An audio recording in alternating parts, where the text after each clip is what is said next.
Hi, we're out on our range today, and once again, no, you haven't won a prize. That's a scam. Now, what we're talking about today is many people have contacted me asking for a recommendation on what would be a good personal protection home defense handgun for people who have compromised grip strength or arthritis or some kind of difficulty with their hands, so it's difficult for them to manipulate a slide or things like that on conventional handguns. Okay, there might be many good options, but one I discovered recently is this handgun, which is an EEA Gerson MC14T. Now, it's a double to single action autoloader with a 13-shot magazine in caliber .380 ACP.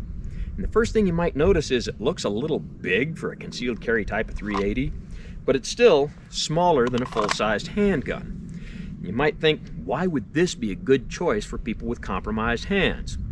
Let's take a close-up look at some of its features and see if we can answer that. Now, when we look at the size of our MC14T compared to some other handguns in caliber .380 ACP, including the Beretta Model 1934, the Walther PPK-S, Rock Island Armory Baby Rock, Smith & Wesson Bodyguard, and Glock Model 42, we see that the 14T is significantly bigger than all of them. As .380 ACP handguns go, this is not particularly compact. But when we compare it to full-sized handguns like a 1911 platform, the Beretta 92FS, or the Ruger Security 6, we see that it's smaller than these. So it's not a full-sized handgun either. It's kind of a mid-size. So when you have a mid-sized handgun that's too big to be in this category, but too small to be in that category, ends up not being very good for either category. So right off the top, it would seem like this might not be what anybody wants.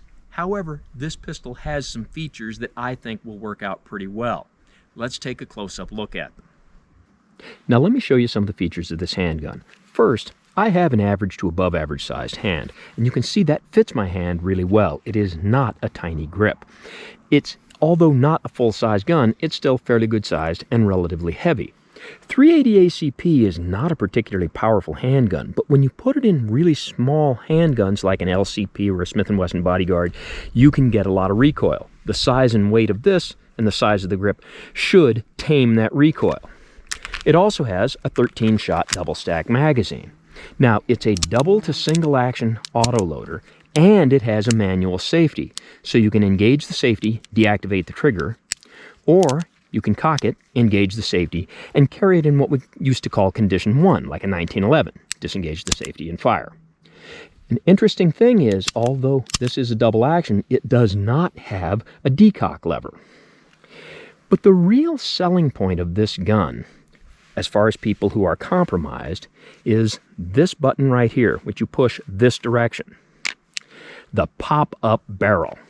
So when you put your magazine in, you put one round in the chamber, it's easy to close, and you never have to work the slide.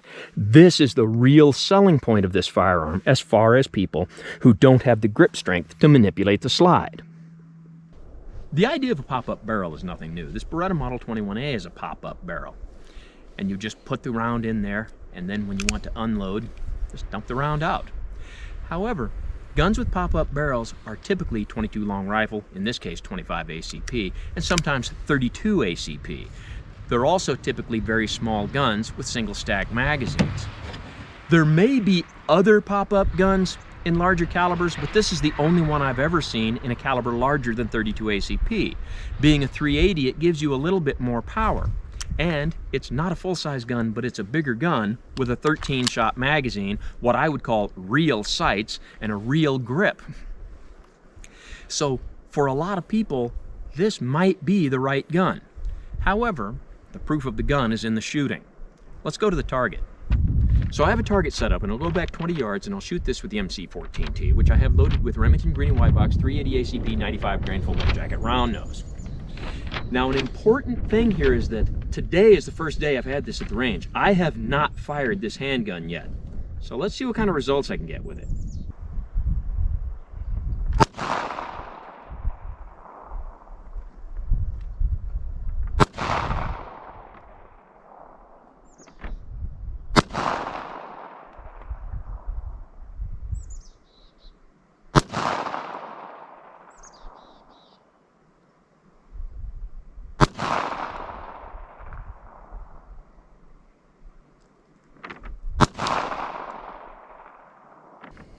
And here's our 6-shot group fired at about 20 yards. And this one over here, that really is just me. Okay, so considering I have never fired this handgun before, getting that group at 20 yards, I gotta say that was pretty good. Now there's a couple other things about this pistol. As I work the slide, see, I can work this slide fairly easily, but a lot of people can't. There's a live round in this chamber right now, but it's not coming out because this does not have an extractor. To get that round out, it's dependent on you dumping it out. Another thing is, remember, this handgun does not have a decock lever. And if you just try to lower the hammer, you're going to run into some problems. If your thumb slips off, it might go off. So there's a particular manual of arms that goes with this handgun. If you're going to lower the hammer, first pop the barrel up, then lower the hammer, then put the barrel back down. Now when it comes to the magazine, interesting thing here, even though I talk about how this is really good for people with compromised grip strength, and it's got the pop-up barrel, which really is good for that, it does not come with a magazine loader. And this magazine was not impossible, but now I'm loading up with this PPU ammunition. I gotta say, this is not the easiest magazine I've ever had to load. So that would be kind of silly if you have this gun that's made for you people with arthritis to operate and then you couldn't load your magazine. So magazine loaders are available. You can get one that'll probably fit this. Now another thing is that getting an extra magazine for this particular EEA Gerson pistol might be difficult. But there's some conflicting reports that you can see online about what this is or isn't a copy of, and it's a copy of a Browning, it's a copy of a Beretta. So will those magazines fit? Well, here's a couple of Meggar magazines that claim they're supposed to fit a Browning BDA. Let's see if they'll fit our MC14T. The answer is yes, but will they operate correctly? We'll go to the target and find that out. Now remember, when I shoot a pistol, I typically reload before I get to the last round. In this case, I'm just going to shoot it empty, so we'll see if these magazines will make the slide lock back. That's an important thing. So let's go back to the target. Now we're going to multitask. We've got the target set up at 15 yards, and I'm going to see how accurately I can shoot when I'm trying to shoot fast. And I'll alternate my shots, chest, head, chest, head, chest, head. And then I'll reload with our Meggar Browning BDA magazines and see if they work in this pistol. And we'll see if they function correctly and lock the slide back. And we'll do all those tasks at once. And I'll shoot as fast as I think I can hit. There's a gopher hole right there.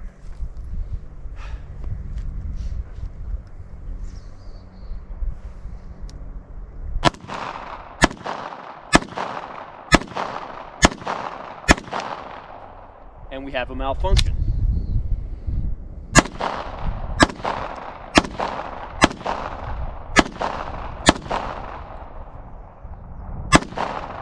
And that time it locked the slide back.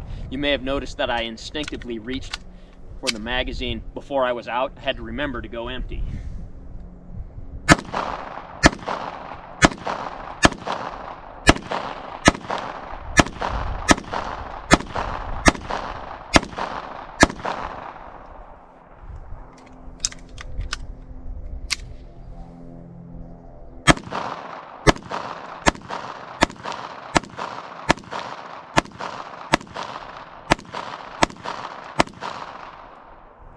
Now, that was a malfunction.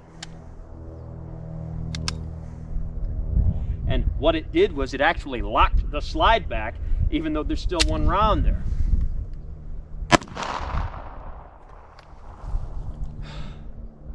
Now let's take a look at our target. Here's our group in the body, which is okay. And here's the group in the head, which is better. And we've got one flyer, which really is just me. So the accuracy I got while shooting fast was not great, but remember, that is with a gun I haven't fired before while leaning on this crutch, and I'm going to use that as a crutch. But the main thing we saw was a couple of malfunctions, which was disturbing, but now that this gun has a grand total of about 50 rounds through it, we're going to say it might need a break-in period. But what we really see is that these Megar BDA magazines do work. And sources don't always agree as to which magazines will work in this pistol, so look at a few different sources before you go buy extra magazines. But something I really noticed doing that drill was how much recoil I was getting.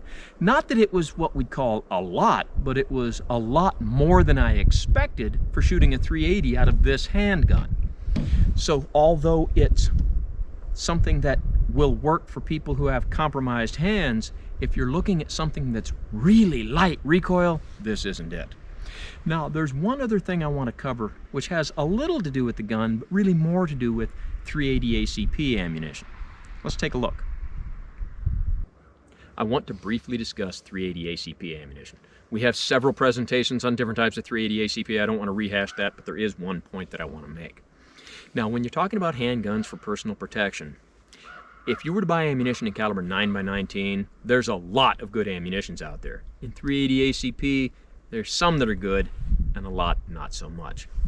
And a lot of times in 380 ACP, when you're talking about concealed carry handgun type of guns, the bullets come out of the firearm already below expansion threshold.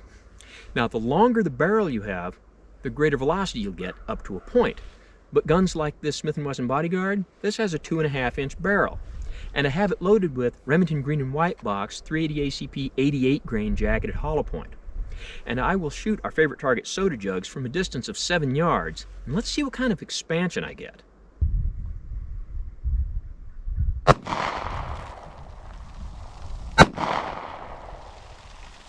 And there's our two projectiles, and you can see that the amount of hollow point expansion was 0.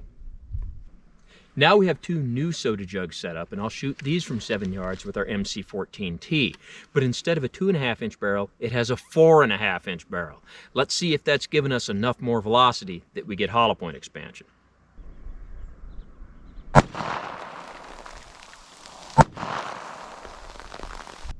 And with our longer barrel, we got one bullet that didn't expand much, I'd say minimally down to none, and the other expanded extremely well. Now, one thing to add. You saw we had a couple of malfunctions. Off camera, we fired a few more shots, had a couple more malfunctions, so the reliability has not been that impressive. However, the gun might need a break-in period, so perhaps we will revisit that issue a few hundred rounds from now.